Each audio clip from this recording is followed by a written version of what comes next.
Hello everyone. Thank you for coming up today. My old subscribers, thank you. And to those that are viewing for the first time or that have not subscribed, please do click on the subscribe button and also the notification bell so you get notified each time we upload a new video. And to my new subscribers, thank you for subscribing. Today we're talking about a lawyer who killed his wife who tested positive for the coronavirus and then killed himself. And he's a well-known divorce lawyer who is based in Connecticut, the US. However, his wife had tested positive for the coronavirus, and on this day they were in her mother's house. That's the lawyer mother-in-law's house. That was where they were. And they are both identified as John. That's the man who killed his wife, John Liquori, and then his wife, Sydney Liquori. John is 59 years old and his wife is 55 years old. On Christmas Day, they were in her mother's house. And then when they got there, after a while, the lawyer himself called on his brother-in-law, that's Sydney's brother, to come and pick up the dogs from her mother's house. So when he gave that call, after a while, he called back again. After a few minutes, he now called back again and said that brother should come home and pick up the dogs.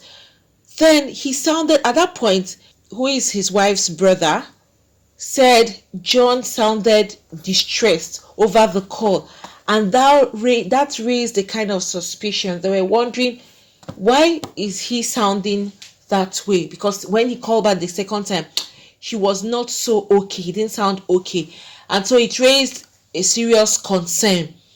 And so what the brother did was that the brother had to hurriedly rush and come over to the house.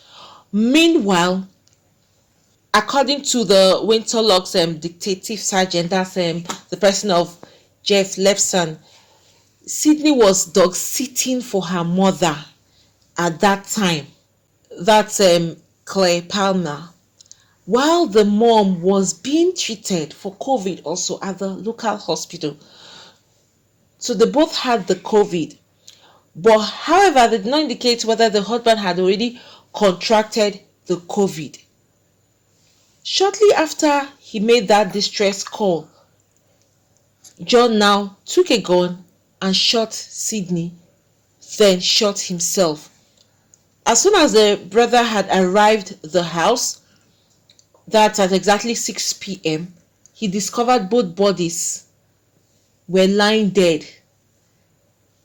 But they could not ascertain why he killed himself and also his wife. And it's so painful that he actually committed this crime on Christmas Day. This is a day for celebration, a day to be with family and friends. And it should have been a day that they stay together, since the wife is having the COVID, which, like I said earlier, we don't know if he already had contracted the COVID, but it should have been a time to spend time together or to help in any way he can to take good care of his wife. And then he decided to commit this act on a Christmas Day. Even not any other day is even a special day. Notwithstanding, it's not right at all to just take someone else's life and then you take your own life too at the same time. Why do that? Why go into such acts? If thank God the mom, that's Claire Palmer, was not even in the house when this happened. Who knows? Probably she would have also been a victim of this killing as well. And thank God the brother had arrived later, not as soon as he made that first call. Who knows whether the brother would have been dead as well. Well, motives behind such kind of killings are difficult to get when the person is already dead. And a week before he killed his wife Sydney, She owned Sydney's Soap Cottage. That was the business she was actually running. And she now discovered that when the pandemic started, she decided that she wanted to change her business strategy to fit the needs of the pandemic. And then she said she wanted to go into essentials. So she hired like 15 people to make masks, and then also to get hand sanitizers, which the business grew very well. She sold over 16,000 handmade local quality masks, which she was actually very proud of. And also she sold over 8,000 bottles of hand sanitizers, and she was so happy and proud of herself and her workers. She said they worked their trails off, they worked a whole lot to ensure that they achieved this, and it was at a great price. So all the excitement about her business booming and growing because of this pandemic. So right now they are trying to find out what was the motive of her husband killing her. Or did he eventually contract the virus?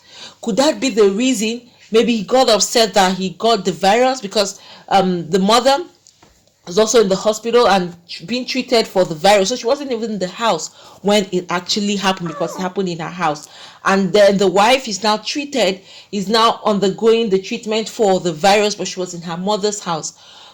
They are trying to really find out what happened. Look at such nice and good looking couple, and the man is even a divorce lawyer, and her business is booming well. So what could be the reason behind this killing? It's just so unfortunate that some people just resolve to killing as the only option or as the way out of whatever issues or whatever you are going through. I think killing should never even be an option at all. You'll be wondering, and it's usually very difficult, especially when the people or the person in question, the killer, is late. How would you find reasons why the person killed, or the motives behind the person killing the other person? Look at your wife, a wife you've been with, and then you now killed her and killed yourself. So what could be the reason? You're a successful lawyer and she's a successful businesswoman. So what is the reason now? Is it the virus? So there are a whole lot of speculations as to why he actually killed his wife. But as usual, they will always take out investigations, and they will try to see if they can find any clue that must have led to this lawyer John killing his wife Sydney. It's such a pain. May their soul rest in peace, and may God console their family. You can imagine the mom is in the hospital being treated for COVID, and then look now over there, she will now hear that her child is dead. So you can imagine the distress it will even put her through, the pain it will even put her through. Some people could just fall deeply ill because of that. Losing a loved one is such a great pain, and it's so bad that people choose to kill their fellow human being as an option. Please, it should never be an option to anybody, no matter how hot you're feeling or how pain you're feeling over any particular issue or situation. Please seek for help, seek for advice, seek for counsel, or you go to a counselor or a therapist, or meet leaders of the church or of the organizations that usually help people out where you're having any kind of issues, or you're trying to resolve an issue and it's not working out. Or seek family members. Just seek for help. It's better than killing your fellow human being. Human beings are not items or products you can easily buy. These are lives that God created, and we can't create human beings. You can buy items, you can make items, but human beings can never be recreated again. The same human being that you killed, you want to go and buy the person in the market, or you want to mold the person back? No. When the life is gone, can't be recovered anymore. So please, people should be mindful of their decisions. Take a step back, breathe in, relax, and think first. Is this the right decision for me to take? Seek help as fast as you can. It will go a long way. Please don't get involved into killing or trying to murder somebody because of whatever situation you're going through. It's so sad that both lives are lost, and it's so sad that the mom is actually still battling with the COVID and her daughter is also dead. We pray that God grants her mom a speedy recovery and all of us going through the coronavirus illness at the moment.